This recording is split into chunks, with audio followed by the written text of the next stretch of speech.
Hey everyone, Steve here, back on the N Scale Cajon Subdivision. Welcome back to another video update. This will be a quick one tonight. I apologize. It's been about a month since our last one, and it seems to be about every month we get a layout update here. I know I keep saying I'm going to try to get them every 2 weeks or so, but we're going on another month after I promised 2 weeks in between. So the layout name is now the N Scale Cajon Subdivision. In case you guys hadn't noticed the change, we changed it about a week or so ago, 2 weeks ago, I think. A little easier, more fitting for the layout we're modeling and the area we're modeling. So that has changed on the YouTube channel and the Facebook page. So if you're looking for either one of those, it's just N Scale Cajon Subdivision. I think before it was SoCal BNSF and SoCal N Scale Layout or something like that. I don't even remember. That's how quick I forgot, but probably was a little confusing sometimes having the YouTube channel named one thing and the Facebook page named another. So hopefully that clears things up a little and a little easier to follow. So welcome to new subscribers. I got a bunch of them all at once. Wasn't sure where they were coming from, and then a couple of people said Roy Smith sent me, so went over to Dispatch. I was a little behind on some of my videos, but watched a couple of Roys and caught up and saw that Roy gave my layout a shout out, so I'm honored. Thanks, Roy. I already thanked you a few times, but thanks again. I really appreciate that, and very honored to have my layout on your channel. So for those that don't follow Roy's channel, he models the N Scale Evanston Subdivision, or N Scale Union Pacific Evanston Subdivision. He's got an awesome layout, and he lives down in Panama, which has probably got some unique challenges when it comes to modeling and acquiring materials that sometimes we take for granted here. So if you haven't already, check out Roy's channel. I'll put the link down here in the description. Roy's got a really neat layout, and he's currently going through making some pretty good changes on it. He's actually doing an upgrade that involves modifying existing scenery, modifying existing bench work, and modifying existing track work. So he also models Cato unit tracks. So if maybe that's something that interests you, or you got some projects like that coming up, go over and check out his layout. So he's got a really cool layout. It's double multi-layer like mine, and he's got a couple helixes. He's got one on either end. So I really like watching Roy's channel and watching his trains run. Got a lot of inspiration on my layout from watching Roy's channel. So what else? Again, welcome to any new subscribers, and good to have you on board. And we'll go ahead and take a quick look at what we've done in the last couple of weeks or last month. So it's not that much. I'll tell you up front, I haven't got a whole lot done, as much as I wanted to get done. Just been busy with work, and we've also had some nice weather around here in southern Maryland, which has got us doing yard work and projects like that. So kind of takes away from working on the layout. So but anyway, we'll show you guys a little bit of what we got, and hopefully we'll have some more for you guys here in the next few weeks. All right, on to the layout. All right, so this is Blue Cut. This is Blue Cut. Sorry, I'm all like out of place today on the layout. That just shows how much I've been in here in the last few weeks. So Blue Cut, and right about here is where we left off with main. We had main 2 down to the helix, already track work down and wired through the helix. And we had a little bit of a stub track just at the bottom of the helix, just so we could show you guys trains running. But we went ahead and finished main 1. Got main 1 track down all the way to the helix, and then you can see I've already started bringing main 3 up. So got a train kind of just sitting on main 1 right now. And I'm trying to multitask again while I'm filming. So we have right now mains 1, 2, and 3 that from the helix on up are starting to work their way. We have main 1 and 2 all the way running. Well, let me correct myself. Mains 1, 2, and 3 and the UP high line all already work on the helix, all wired up and everything if you watch the previous layouts. But we've got main 3 now hooked up to the top of the helix, as well as main 1, 2, and 3. And main 3 right now it just ends at the top of the helix, just the first pass over the helix, and I'm working my way up to Cajon with that. So my goal is to get to at least to, you know, down here at this turnout right here, this crossover.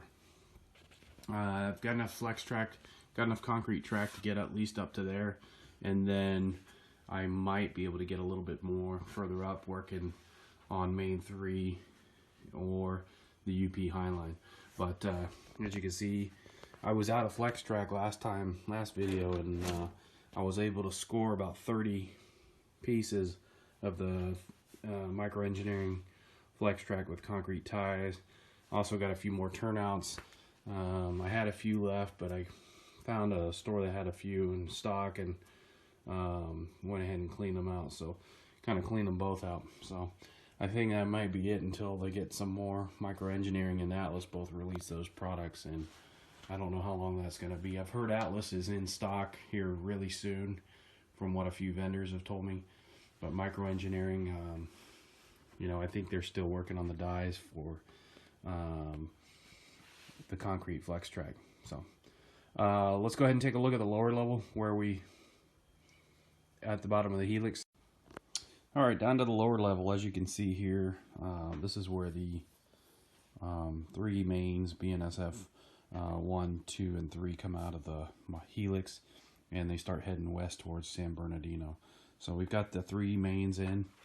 They are all actually glued down and powered. They do work, and we're starting to put in feeders, additional feeders. We've already got some feeders, but I went ahead and started dropping additional feeders where I had some sections of track that had gaps I needed to fill in where I soldered connections.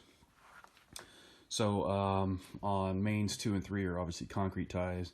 Main 1, I went ahead and did wooden ties kind of down here in this section. Kind of represents maybe a section of track that just hasn't been changed over to concrete ties just yet. And you know, I've got a bunch of these concrete ties here. What I'll probably do is, you know, somewhere along here I'll have like pallets of them, make some pallets, and it'll be as if they're getting ready to change over that one section. So this right here is going to be where my Cargill grain elevator in Devore, California is. And as you can see, there's 3 tracks serving that. We have one double-ended track, I guess, has a turnout at both ends. I guess runaround track, whatever you want to call it. And then we have 2 stub tracks. And obviously we had to condense some of that because the real Cargill grain elevator in Devore, California has, I think it's 4 tracks, and they're all double-ended. But just due to space limitations, we had to kind of modify it a little bit. But went ahead and put in some freight on the rails, and got a switcher in there temporarily just to kind of see how things operate over there, and so far so good. But again, this is where my grain elevator for Cargill, or Devore, the Cargill grain elevator will eventually go, and that's something I'm going to have to probably make, scratch build, or come up with something. So if anyone's out there interested, maybe shoot me a message. I might be interested in paying you for your services if it's something worthwhile. But I'm not really good at scratch building. I really haven't done it, I guess, but maybe it's something at some point I'll have to do. But we'll see. Maybe I'll do it. Maybe I'll just see if anyone's interested in doing it. So, but that is coming out of the helix, heading west to San Bernardino, and that would be the Cargill grain elevator, just west of the 215 and 15 interchange. And again, for those that didn't see previous videos, I'll have like a freeway here, like an overpass that'll hide those wooden flex track going into the helix, kind of hide the helix with a little bit of a backdrop and like a scenery break. And I'll throw in like some overpasses there. So, and then right here, you can, just from the other side, you can see where the UP Highline will come out, and that'll actually disappear here behind another backdrop. So let's go take a look at San Bernardino, and we're starting to work our way into the yard over here. Alright, so as we make the turn from Devore, you can kind of see still got 3 mains here, and I need another right hand curve turnout here, and then we'll be able to continue main 3 on. But main 2 and main 1 are already got turnouts for the crossovers installed. I'll have a set of crossovers there between main 1, 2, and 3, both directions. So that'll kind of allow any kind of crossovers we need to do prior to entering San Bernardino yard. Now, main 1 and 2 will actually run behind the yard, and there'll be a reversing loop. So main 2 will become main 1, coming back after passing behind the yard. And I'll show you guys kind of here in a minute what I'm talking about. And then main 3 will pass behind the yard and eventually come back out as the UP Highline. So that's why I put these crossovers back in here. So any traffic, any UP traffic that's maybe I need to get over to the UP Highline, I can do that with crossovers, or any traffic coming down main 3 westbound towards the yard, I can get back over to main 1 and 2 to get it ready to come up to eastbound going up the pass. Hope that makes sense. Anyway, as you can kind of see here, so mains 1, 2, and 3 will kind of keep on going. You can kind of see following around the yard. I'll come around there in a minute and show you guys. I'm just trying to show you guys here where the turnouts are. And you can kind of see main 1, 2, and 3. Main 1 and 2 already have track down feeding into the through tracks behind the yard. And then you can kind of see that this yard lead will feed into what will be eventually 6 classification tracks for the BNSF San Bernardino yard. And then there's another turnout coming off main 1 that will feed into 3 arrival departure tracks. And that'll also there'll be a turnout where it'll eventually join up with this too. So trying to keep my through tracks, my mains, where they don't have a bunch of what's the word I should say, turnouts to I don't want to block them for yard traffic and things coming in and out of the yard, switching, etc. Excuse me. So that's kind of why I'm doing it this way, that the classification tracks, I can use this yard lead. The arrival departure tracks will have their own tracks, and kind of prototypical for a yard. I know it's not full size and what it would be like in real life, but we'll have 3 arrival departure tracks for the BNSF side, 6 classification tracks for the BNSF side, and 3 BNSF main 1, 2, and 3 will also pass through. And then what I'll also do is on the UP line, we'll have like a kind of a small representation of Colton yard, very small compared to what Colton yard is in real life. And that'll probably just be, you know, a main and a siding, and then like 1 or 2 arrival departure tracks for Colton. And I'll show you guys where those are in a sec. Alright, I'm inside the layout again now. I kind of just switched angles to show you guys a little bit of the progress. Okay, you can see in the back, those are the 3 mains I'm currently working, and 1 and 2 are already soldered together. I've got about pretty good length of track down there for mains 1 and 2, and I got to come in and put in 3 here, but again, that's waiting on a curved turnout. And then here I can kind of start, as you can kind of see, this will feed into my 3 BNSF arrival departure tracks, and they'll pretty much run the length of this yard. And then this will feed into my BNSF arrival, or not arrival, sorry, classification tracks. There'll be about 6 of them there. Not as long. And then, let me come back around. I'm trying not to go too fast for you guys here. And then obviously here, that again is that UP high line. It will come out here behind the other backdrop, like a partition. And I'll probably, you know, add a second, add a turnout here so it's double main. It'll come around here, and then we'll start to go ahead and put a couple turnouts and have some arrival departure tracks here in the front. So the UP will probably be only about three arrival departure tracks total.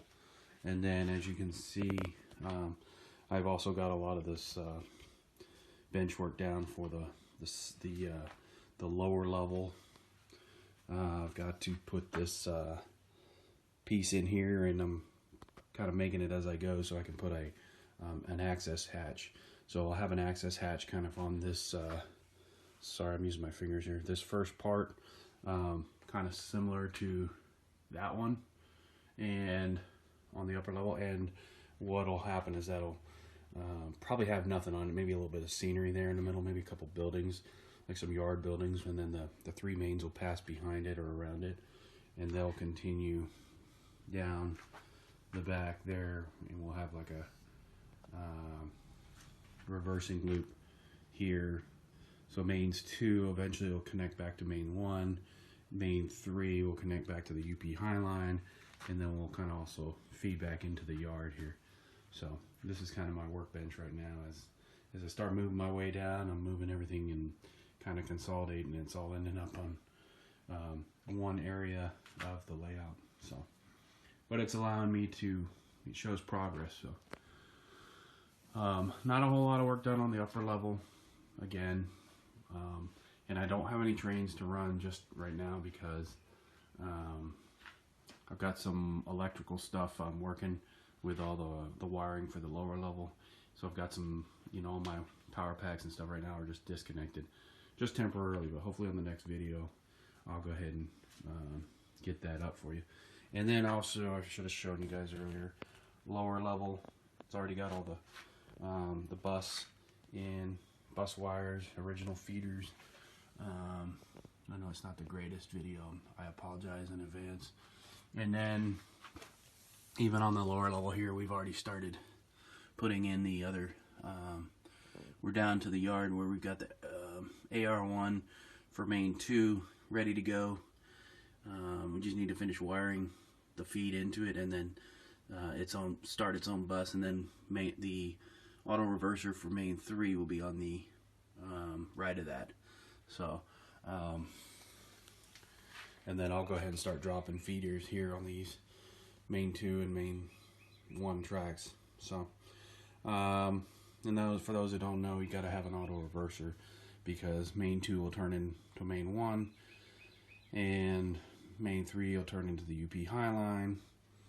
Even though I'll have turnouts to, you know, like direct the UP traffic off of main 3 and keep it on the UP high line, I'll still need to have some form of auto reversers just for changing track polarity. So what else? I think that's really about it. Like I said, it's a short video today, no trains, but we do have some progress. We're getting there. I just wanted to kind of share something with you guys and show you that we still are around, making progress a little bit at a time, and you know, we'll be back here probably in hopefully a few weeks or a month with another update.